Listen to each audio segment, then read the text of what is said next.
ਹੇਠ ਲਿਖੀਆਂ ਮੂਲ ਧਾਰਾਵਾਂ ਤੇ ਵਿਚਾਰ ਕਰੋ।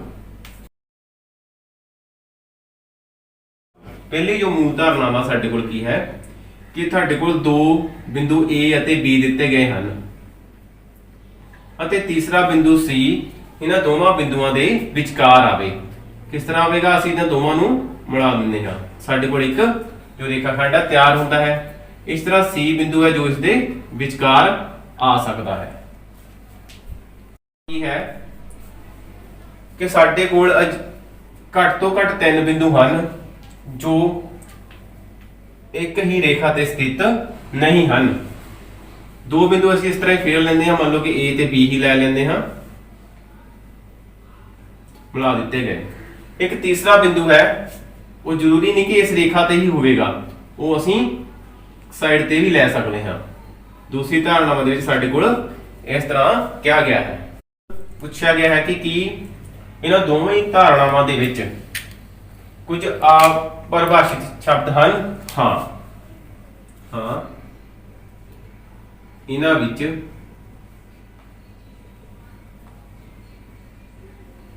बिंदु अते रेखा अपरिभाषित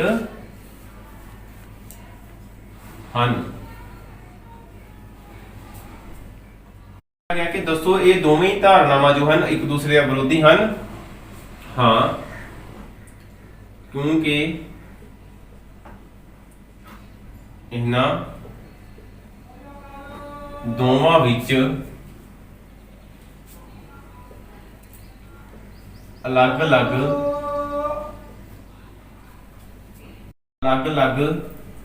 स्थितियां बारे दस्या गया है।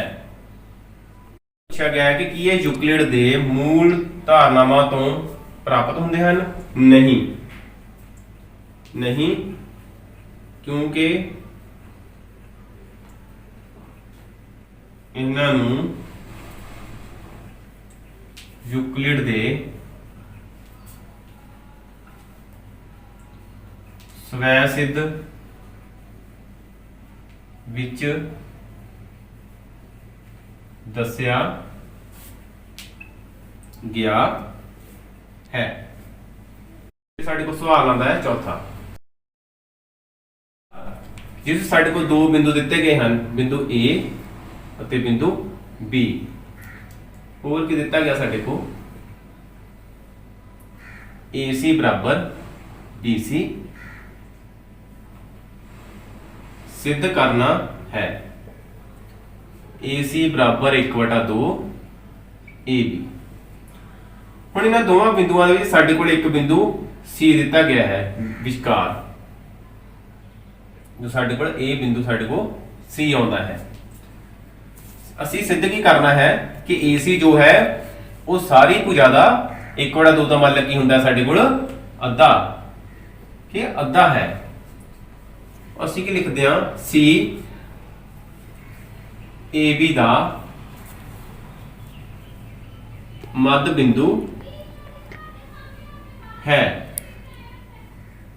ਮੱਧ ਬਿੰਦੂ ਕੀ ਹੁੰਦਾ ਹੈ? ਜੋ ਰੇਖਾ ਨੂੰ ਕਿਸੇ ਵੀ ਚੀਜ਼ ਨੂੰ ਦੋ ਬਰਾਬਰ ਭਾਗਾਂ ਦੇ ਵਿੱਚ ਵੰਡ ਦਿੰਦਾ ਹੈ। ਇਸ ਲਈ AC ਬਰਾਬਰ BC। ਇਸ ਲਈ AB ਕੀ ਹੋਗੀ ਸਾਡੇ ਕੋਲ? ਹੁਣ AB ਕੀ ਸਾਡੇ ਕੋਲ ਹੋਗੀ ਸਾਰੀ ਸਾਡੇ ਕੋਲ ਦੋ ਰੇਖਾ ਖੰਡ ਬਣ ਗਏ, ਇੱਕ AC ਤੇ ਦੂਸਰਾ BC। ਦੋਵਾਂ ਨੂੰ ਅਸੀਂ ਜੋੜ ਦਿੰਦੇ ਹਾਂ। AB ਬਰਾਬਰ, ਹੁਣ AC ਕਿਹਦੇ ਬਰਾਬਰ ਹੈ? BC ਦੇ। BC ਦੀ ਜਗ੍ਹਾ ਤੇ ਆਪਾਂ ਕੀ ਲਿਖ ਸਕਦੇ ਹਾਂ? AC ਲਿਖ ਸਕਦੇ ਹਾਂ, ਤੇ AC ਜਗ੍ਹਾ ਤੇ ਅਸੀਂ BC ਲਿਖ ਸਕਦੇ ਹਾਂ। ਸਾਨੂੰ ਕੀ ਚਾਹੀਦਾ ਹੈ? AC ਜਮਾ ਅਸੀਂ BC ਦੀ ਜਗ੍ਹਾ ਤੇ AC ਲਿਖਦੇ ਹਾਂ। AB ਸਾਡੇ ਕੋਲ ਕੀ ਆ ਜਾਂਦਾ ਹੈ? ਕਿੰਨੇ AC ਬਣ ਗਏ ਸਾਡੇ ਕੋਲ? 2 AC। ਹੁਣ ਅਸੀਂ सिद्ध की करना कि AC 1/2 है AB ਦਾ। AC ਨੂੰ ਅਸੀਂ ਇਸ ਤਰ੍ਹਾਂ ਹੀ ਰੱਖਦੇ ਹਾਂ। 2 ਸਾਡੇ ਕੋਲ ਕੀ ਹੈ? ਇਸ ਸਾਈਡ ਤੇ ਜਾ ਕੇ ਸਾਡੇ ਕੋਲ ਭਾਗ ਹੋ ਜਾਂਦਾ ਹੈ। ਸਹੀ ਕਰਕੇ ਲਿਖਦੇ ਹਾਂ AC ਬਰਾਬਰ 1/2 AB ਜਾਂ AB/2 ਕਿਸੇ ਵੀ ਤਰ੍ਹਾਂ ਲਿਖ ਸਕਦੇ ਹਾਂ। ਜਿਸ ਵਿੱਚ ਅਸੀਂ ਦੱਸਣਾ ਹੈ ਕਿ ਕਿਸੇ ਰੇਖਾ ਖੰਡ ਦਾ ਸਿਰਫ ਇੱਕ ਹੀ ਮੱਧ ਬਿੰਦੂ ਹੁੰਦਾ ਹੈ। ਇਸ ਤਰ੍ਹਾਂ ਕਿ ਅਸੀਂ AB ਰੇਖਾ ਖੰਡ ਲੈਂਦੇ ਹਾਂ, ਇਸ ਦਾ ਇੱਕ ਮੱਧ ਬਿੰਦੂ C ਹੈ। ਜਿਸ ਤਰ੍ਹਾਂ ਕਿ ਸਵਾਲ ਨੰਬਰ 4 ਦੇ ਵਿੱਚ ਅਸੀਂ ਸਾਰਾ ਸਿੱਧ ਕਰ ਚੁੱਕੇ ਹਾਂ। ਅਸੀਂ ਇਹਦੇ ਵਿੱਚ ਸਿੱਧ ਕੀ ਕੀਤਾ ਹੈ ਕਿ AC ਬਰਾਬਰ 1/2 AB, ਜਿਸ ਨੂੰ ਅਸੀਂ ਸਮੀਕਰਨ 1 ਮੰਨ ਲੈਂਦੇ ਹਾਂ। ਫਿਰ ਅਸੀਂ ਆਪਣੇ ਕੋਲੋਂ ਮੰਨ ਲਓ D ਇੱਕ ਹੋਰ AB ਦਾ ਮੱਧ ਬਿੰਦੂ ਹੈ। मतलब कि D बिंदु ਅਸੀਂ ਸਮਝ ਲਓ ਕਿ ਇੱਥੇ ਲੈ ਲਿਆ। ਹੁਣ ਜਦੋਂ D ਬਿੰਦੂ ਲਿਆ ਸਾਡੇ ਕੋਲ ਕੀ ਹੋ ਜਾਏਗਾ AD ਬਰਾਬਰ BD, ਕਿਉਂਕਿ D ਮੱਧ ਬਿੰਦੂ ਹੋ ਗਿਆ ਤੇ D ਜਿਹੜਾ AB ਨੂੰ ਦੋ ਬਰਾਬਰ ਭਾਗਾਂ ਵਿੱਚ ਵੰਡੇਗਾ, ਇਸ ਲਈ ਸਾਡੇ ਕੋਲ ਲਿਖਿਆ ਜਾਵੇਗਾ AD ਬਰਾਬਰ BD। ਇਸੇ ਤਰ੍ਹਾਂ ਇਸ ਲਈ AD ਬਰਾਬਰ 1/2 ਹੋਵੇਗਾ AB। इस तरह C मध्य बिंदु से ਅਸੀਂ ਲਿਖਿਆ ਸੀਗਾ, ਸਿੱਧ ਕੀਤਾ ਸੀ AC ਬਰਾਬਰ 1/2 AB।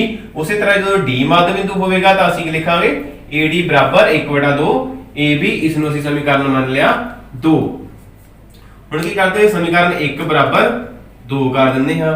ਜਦੋਂ 1 ਬਰਾਬਰ 2 ਕੀਤਾ ਤਾਂ ਸਾਡੇ ਕੋਲ ਕੀ ਆ ਗਿਆ, ਦੇਖੋ AC ਦਾ ਵੀ ਮੁੱਲ 1/2 AB ਹੈ ਅਤੇ AD ਦਾ ਮੁੱਲ ਵੀ 1/2 AB ਹੈ। ਇਹ ਸਾਡੇ ਕੋਲ ਕੀ ਆ ਗਿਆ AC ਬਰਾਬਰ AD, AC ਬਰਾਬਰ AD। ਇਹ ਸਾਡੇ ਕੋਲ ਉਸ ਸਮੇਂ ਹੋਵੇਗਾ ਜਦੋਂ C ਅਤੇ D ਦੋਵੇਂ ਇੱਕ ਹੀ ਬਿੰਦੂ ਹੋਣਗੇ। ਇਹ ਉਸ ਸਮੇਂ ਹੋਵੇਗਾ ਜਦੋਂ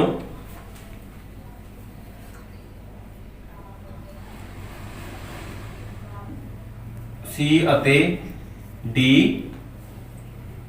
ਸੰਪਾਤੀ ਹੋਣਗੇ। ਸੰਪਾਤੀ ਦਾ ਮਤਲਬ ਕਿ ਜਦੋਂ ਇੱਕ ਚੀਜ਼ ਆ ਦੂਸਰੀ ਚੀਜ਼ ਵੀ ਉਸਦੇ ਉੱਪਰ ਹੀ ਆ ਜਾਂਦੀ। ਜਿਸ ਤਰ੍ਹਾਂ ਇਹ ਬਿੰਦੂ C ਸੀ ਤੇ D ਬਿੰਦੂ ਵੀ ਇਸ ਦੇ ਉੱਪਰ ਹੀ ਆ ਜਾਵੇ, ਜਾਂ ਇਸ ਤਰ੍ਹਾਂ ਲਾਈਨ ਹੈ ਕੋਈ ਦੂਸਰੀ ਲਾਈਨ ਵੀ ਇਸ ਦੇ ਉੱਪਰ ਹੀ ਇਸ ਤਰ੍ਹਾਂ ਆ ਜਾਵੇ, ਉਹਨੂੰ ਅਸੀਂ ਕਹਾਂਗੇ ਸੰਪਾਤੀ ਰੇਖਾਵਾਂ। ਸਮੇਂ ਸਵਾਲ ਨੰਬਰ 6, ਜਿਸ ਵਿੱਚ ਸਾਡੇ ਕੋਲ ਇੱਕ ਰੇਖਾ ਖੰਡ ਦਿੱਤਾ ਗਿਆ ਹੈ A D ਤੇ ਉਸ ਦੇ ਵਿੱਚ ਦੋ ਪੁਆਇੰਟ ਆਉਂਦੇ ਹਨ, ਇੱਕ B ਤੇ ਇੱਕ ਪੁਆਇੰਟ C। ਸਾਡੇ ਕੋਲ ਜੋ ਦਿੱਤਾ ਗਿਆ ਹੈ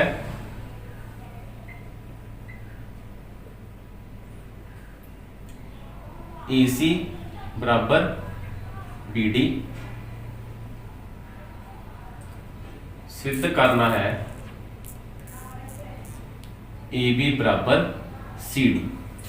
देखो साडे को की लिखा गया AC बराबर BD। सब तो पहला ਅਸੀਂ AC भाग बनाते हैं AC। इस दे विच साडे को B की दिता गया है, इसका एक मध्य बिंदु, इसलिए ਅਸੀਂ ਲਿਖਾਂਗੇ AC बराबर AB जमा BC। फिर साडे को दिता गया, फिर ਅਸੀਂ दूसरा भाग लेंगे हाँ BD, जिस विच साडे कोल C जो है वो एक मध्य बिंदु दिता गया है। ਅਸੀਂ लिखते हाँ BD बराबर BC प्लस CD। इसनों समीकरण 1 मानते हैं, इसनों समीकरण 2 मानते हैं। साडे को क्या AC बराबर BD, ये AC है सारा ते ये सारा BD है। ਅਸੀਂ ਇੱਥੇ ਬਰਾਬਰ ਕਰਦੇ ਹਾਂ ਦੋਵਾਂ ਨੂੰ, AC ਬਰਾबर BD। AC ਦੀ ਸਾਈਡ ਤੇ ਅਸੀਂ ਲਿਖ ਸਕਦੇ ਹਾਂ AB ਜਮਾ BC ਅਤੇ BD ਦੀ ਸਾਈਡ ਤੇ ਆਪਾਂ ਲਿਖ ਸਕਦੇ ਹਾਂ BC ਜਮਾ CD।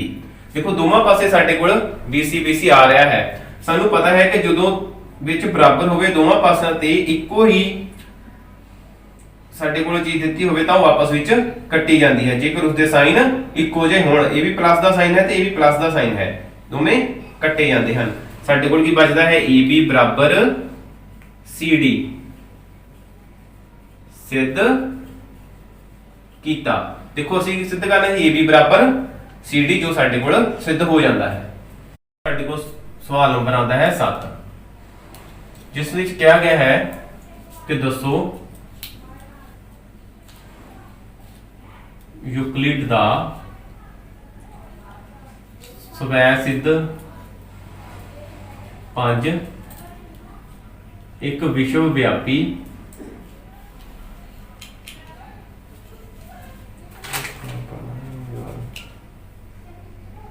ਸਰਵ ਵਿਆਪੀ ਕੱਟ 7 ਕੀ ਹੈ ਸਾਡੇ ਕੋਲ ਯੂਕਲਿਡ ਦਾ ਸਵੈ ਸਿੱਧ ਪੰਜ, ਜੋ ਵੀ ਉਸਦਾ ਸਵੈ ਸਿੱਧ ਪੰਜ ਹੈ ਇੱਕ ਸਰਵ ਵਿਆਪੀ ਸੱਚ ਹੈ।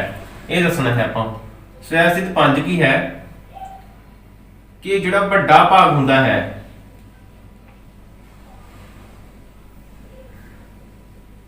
ਉਹ ਛੋਟੇ ਨਾਲੋਂ ਵੱਡਾ ਹੁੰਦਾ ਹੈ। ਹੁਣ ਅਸੀਂ ਇੱਕ ਸਰਕਲ ਬਣਾਉਂਦੇ ਹਾਂ, ਇਸ ਸਰਕਲ ਤੋਂ ਬਾਅਦ ਅਸੀਂ ਇੱਕ ਹੋਰ ਸਰਕਲ ਬਣਾਉਂਦੇ ਹਾਂ ਇਸੇ ਆਕਾਰ ਦਾ। ਹੁਣ ਇਸ ਸਰਕਲ ਨੂੰ ਮੰਨ ਲਓ ਕਿ ਦੋ ਭਾਗਾਂ ਦੇ ਵਿੱਚ ਵੰਡ ਦਿੱਤਾ ਗਿਆ। ਹੁਣ ਦੇਖੋ ਕਿ ਜੇ ਅਸੀਂ ਦੇਖਿਆ ਜਾਏ ਤਾਂ ਆਹ ਸਰਕਲ ਦਾ ਜੋ ਬਣਿਆ ਹੈ ਸਾਡੇ ਕੋਲ, ਤੇ ਜੋ ਆਹ ਚੱਕਰ ਬਣਿਆ ਇਸ ਦੇ ਦੋ ਭਾਗ ਕਰ ਦਿੱਤੇ ਗਏ ਹਨ, ਇਸ ਦੇ ਦੋ ਭਾਗ ਹੋ ਜਾਂਦੇ ਹਨ। ਹੁਣ ਇਹ ਜਿਹੜਾ ਭਾਗ ਹੈ ਇਸ ਵੱਡੇ ਚੱਕਰ ਦਾ ਹੀ ਇੱਕ ਹਿੱਸਾ ਹੈ, ਤੇ ਜੇ ਇਸ ਭਾਗ ਨੂੰ ਦੇਖਿਆ ਜਾਵੇ ਇਹ ਜਿਹੜਾ ਭਾਗ ਹੈ ਉਹ ਵੀ ਇਸ ਵੱਡੇ ਚੱਕਰ ਦਾ ਇੱਕ ਭਾਗ ਹੈ। ਇਸ ਲਈ ਜੋ ਛੋਟਾ ਭਾਗ ਹੁੰਦਾ ਹੈ ਉਹ ਵੱਡੇ ਵਿੱਚ ਹੀ ਹੁੰਦਾ ਹੈ। ਇਸ ਲਈ ਛੋਟਾ ਭਾਗ ਵੱਡੇ ਭਾਗ ਵਿੱਚ ਹੀ ਹੁੰਦਾ ਹੈ। ਇਸ ਲਈ ਸਵੈ ਸਿੱਧ ਪੰਜ ਇੱਕ ਸਰਬ